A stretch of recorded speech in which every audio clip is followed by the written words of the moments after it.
Hello everyone. मेरा नाम है परवेज आलम और प्रेजेंटली मैं आईआईटी कानपुर में रिसर्च स्कॉलर हूँ। तो आज हम सीखने वाले हैं concept of multiplication division and fraction.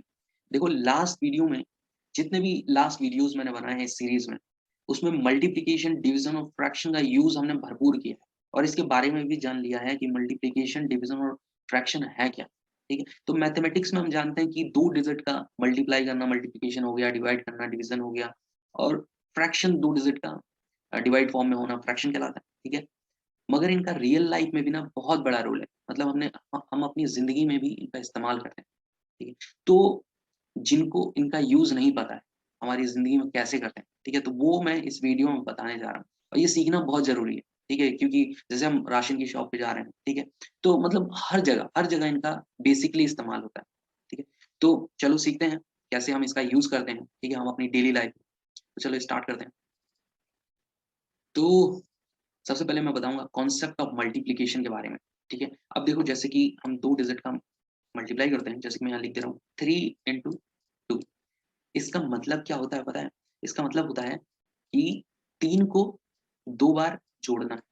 ये 3 + 3 + ठीक है, इनको जोड़ोगे ना तो देखो कितना आ रहा है। सॉरी, 2 बार जोड़ना है, 3 बार यहाँ जोड़ रहा हूँ, 2 बार जोड़ना है, 3 3 6 हो गया।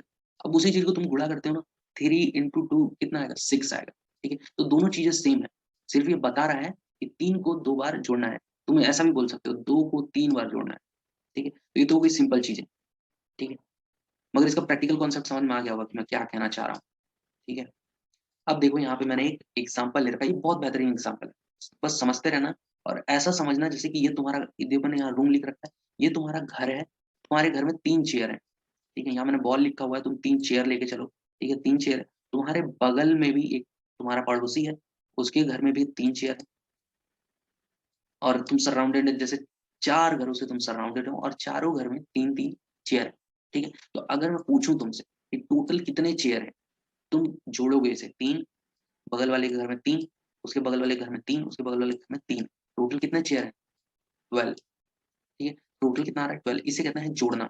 मगर तुम्हारा जो घर है, ठीक है, टोटल जितने घर हैं उसके अंदर अगर समान चेयर हैं, मतलब इक्वली डिस्ट्रीब्यूटेड चेयर है, ठीक है, मतलब समान मात्रा में कुर्सियां हैं, ठीक है, तो उसे हम गुणा करके भी निकाल सकते हैं। जैसे 4 घर हो गए, ठीक है, और एक एक घर में 3 3 चेयर, तो मल्टीप्लाई करेंगे हम 3 से। इसका मतलब ये होता है जैसे कि तुमने यहाँ पे क्या करा था, 3 चेयर हैं और 4 घर में थे, तो तुमने 3 को 4 बार जोड़ा है। ये देख रहे हो, 3 को 4 बार जोड़ा है। और अभी मैंने मल्टीप्लीकेशन का जो रूल बताया था कि किसी चीज को तुम 4 बार जोड़ रहे हो, उसका मतलब क्या है? 3 को तुम 4 बार गुणा कर रहे हो, इसका मतलब यही होगा 3 को तुम 4 बार जोड़ रहे हो। समझे? तो 4 × 3 ये हो गया 12। तो एक कॉन्सेप्ट ये हुआ, प्रैक्टिकल कॉन्सेप्ट इसका एक ये हुआ।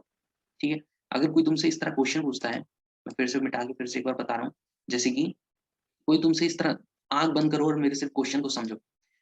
आंख बंद करो और मेरे क्वेश्चन को समझो, मैं क्या कहना चाह रहा हूँ। जैसे तुम्हारा घर है, तुम्हारे घर में 2 फोटोज लगी हुई है, ठीक है, और तुम्हारे घर के बगल में टोटल 8 घर और हैं। तुम्हारे घर में, ये तुम्हारा घर है, उसमें 2 फोटो हैं, ठीक है, और तुम्हारे घर के बगल में टोटल 8 घर और हैं। ठीक है, 8 घर और हैं, 8 बना दो यहाँ पे, 3 3 6 और 2 8। ठीक है, हर घर में 2 2 फोटो लगे हुए हैं। समझ में आ गया? ये जो 2 2 फोटो बोल रहा हूँ ना, ये सब में समान होने चाहिए। अलग हुए तो सिर्फ तुम्हें जोड़ना पड़ेगा, उसमें मल्टीप्लीकेशन नहीं लगेगा। ठीक है, तो यहाँ 2 2 तुमने फोटो बना दिया। अब मैं पूछूंगा टोटल कितने फोटो हैं, तो देखो ये 2 2 फोटो तुम जोड़ोगे ना, तो जोड़ने में जितना आएगा उतना मैं सटाक से ऐसे ही निकाल लूंगा कि 8 घर हैं और 2 फोटो हैं, तो इसका मतलब 8 को 2 बार जोड़ना है। तो गुणा करके भी मैं निकाल सकता हूँ, 8 दूनी 16, तो टोटल 16 फोटो है। तुम ऐसे भी जोड़ सकते हो, 2 2 4 हो गया, 6 हो गया, ऐसे करके तुम जोड़ोगे तो ये 16 आएगा। समझ रहे हो? तो जोड़ने से अच्छा ट्रिक हम यूज करते हैं मल्टीप्लीकेशन का। समझ गए? यह है मल्टीप्लीकेशन का रियल लाइफ में यूज। अब यहाँ पे मैंने शॉर्टकट में ये एक लाइन है, ये लिख लेना, अपने कॉपी में नोट डाउन कर लेना। If there is an number of rooms, n यहाँ पे अल्फाबेट मैंने यूज कर रखा है, ये नंबर को शो कर रहा है। एन मतलब कुछ भी, 0 से लेके 1 2, कितने भी रूम। ठीक है, एन एक अल्फाबेट है, वो नंबर्स को शो कर रहा है। ठीक है, तो एन नंबर ऑफ रूम्स अगर वहां पे हैं, और अगर हर रूम में कुछ है इक्वल अमाउंट में, ठीक ठीक है, जैसे एम एम मैंने माना है कि कुछ है, यहाँ पे बॉल है तो इक्वल अमाउंट में सब में होना चाहिए, मतलब बराबर अमाउंट में। तो बॉल यहाँ 3 है, इसमें भी 3, इसमें भी 3, तो डायरेक्ट हम जितने रूम हैं, ठीक है, उतने रूम यहाँ लिखेंगे 4 और एक-एक रूम में कितनी बॉलें हैं, जैसे यहाँ पे 3 बॉल हैं तो 3 यहाँ लिख देंगे। तो टोटल जितना आएगा 4 तियाँ 12, टोटल जोड़ के उतना ही आंसर आएगा जितना गुणा करके आएगा, ठीक है? तो ये हो गया इसका प्रैक्टिकल कॉन्सेप्ट। एक और हम एग्ज़ाम्पल लेंगे, ठीक है? उसके थ्रू भी समझेंगे, वो ज़्यादा अच्छा है। देखो यहाँ पे मैंने बहुत सारी बॉलें ले रखी हैं, ठीक है? किसी दुकान में तुम जाते हो, ठीक है? और इस तरह बॉल सजी हुई हैं, ठीक है? इतनी सारी। अब तुम एक-एक करके काउंट करोगे, अगर तुम्हें मल्टीप्लिकेशन का कॉन्सेप्ट नहीं पढ़ा है, पता है, तो तुम एक-एक करके काउंट करोगे। जैसे एक ये हो गया, 2, 3, 4, 5, 6, 7, 8, अब इतने तुम थक जाओगे काउंट करते-करते, ठीक है? मगर हमें मल्टीप्लिकेशन का रूल आता है। मल्टीप्लिकेशन कहता है कि जो यहाँ पे तुमने ये 8 काउंट करा है ना, तो देखो 8 ये ना अब रिपीट हो रहा है, इसमें भी 8 है, इसमें भी 8 है, इसमें भी 8 है। यहाँ अगर कोई एक्स्ट्रा बॉल है तो उसे हटा दो। हम बराबर वाले, क्योंकि बराबर होना चाहिए, मल्टीप्लिकेशन अप्लाई करने के लिए बराबर होना चाहिए। इसमें भी 8 है, इसमें भी 8 है, इसमें भी 8 है, इसमें भी 8 है। तो तुम क्या करते हो, जोड़ते हो 8 + 8 16, फिर 8 जोड़ोगे ये, ठीक है? जोड़ने से अच्छा हम क्या प्रेफ़र करते हैं? गुणा करना, ठीक है? तो 8 कितने बार जोड़ना पड़ेगा?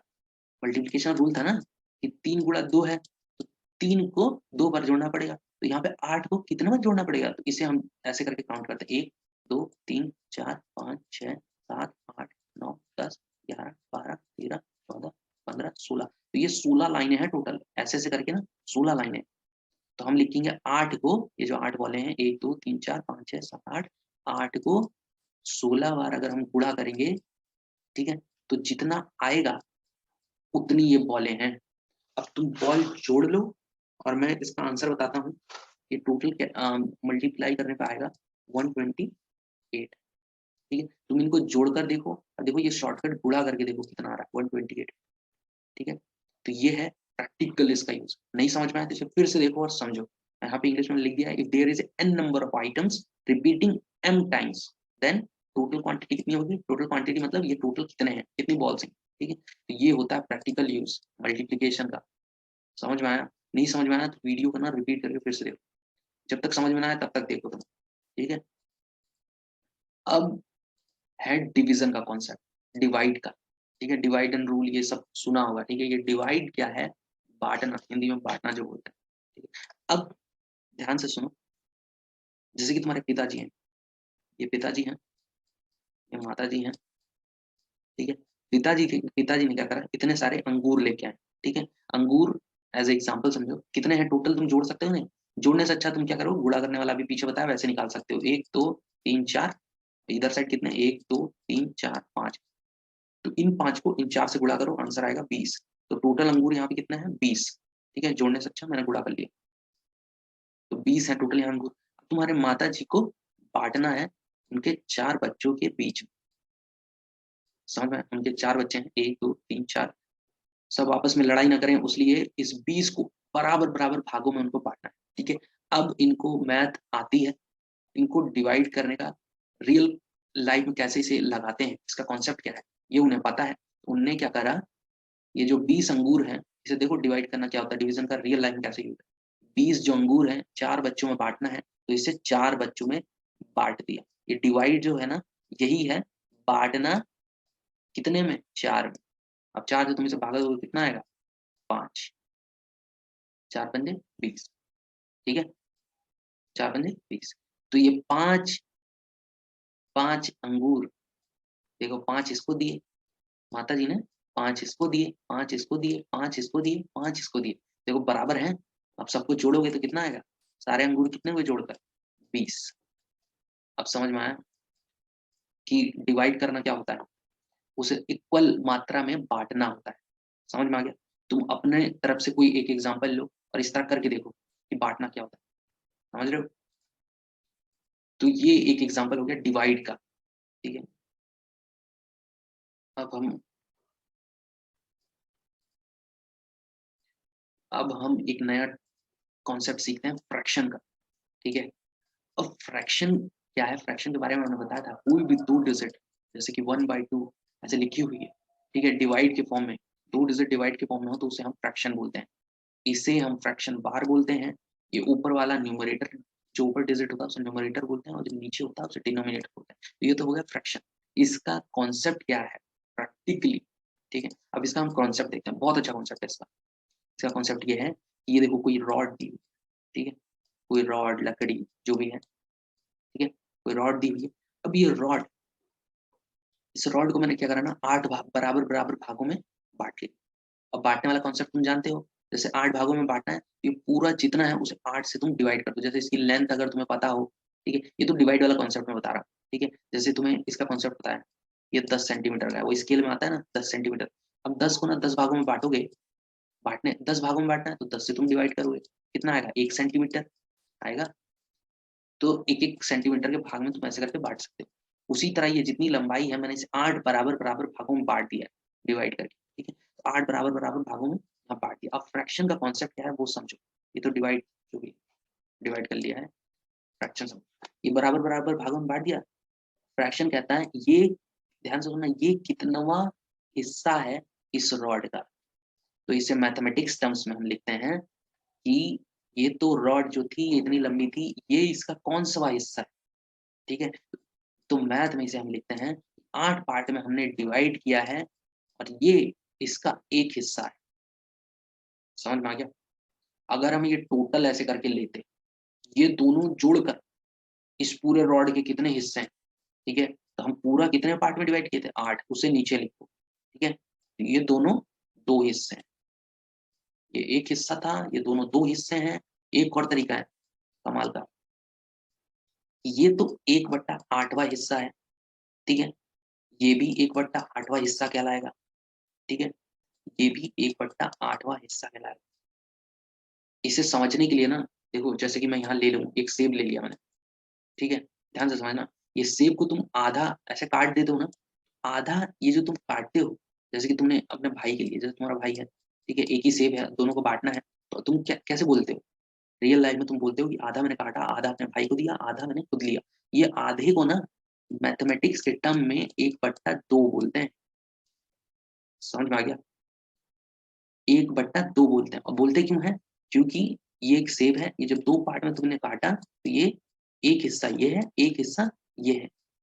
तो ये जो आधा हिस्सा है ना, इसे 1/2 पता है कैसे बोलते हैं, नीचे जो लिखते हैं 2, इसका मतलब है कि 2 हिस्सों में बांटा है। ऊपर 1 लिखते हैं, इसका मतलब वो एक हिस्सा है। समझ में आ गया। और इसे भी हम एक हिस्सा पढ़ते हैं। और कितने पार्ट में डिवाइड किया है, 2 पार्ट। 2 पार्ट में हो गया ना सेब। तो ये 1/2 1/2 दोनों को जोड़ोगे, फ्रैक्शन वाला रूल मैंने बताया था जोड़ने वाला, जोड़ोगे तो कितना आएगा, एक आ जाएगा वापस। समझ रहे हो, ये खेल है फ्रैक्शन का, समझ गए। उसी तरह ये रॉड का कॉन्सेप्ट जो है, ध्यान से समझो कि मैंने यहाँ पे 8 क्यों लिखा नीचे, क्योंकि मैंने एक रॉड को 8 भागों में बांटा है।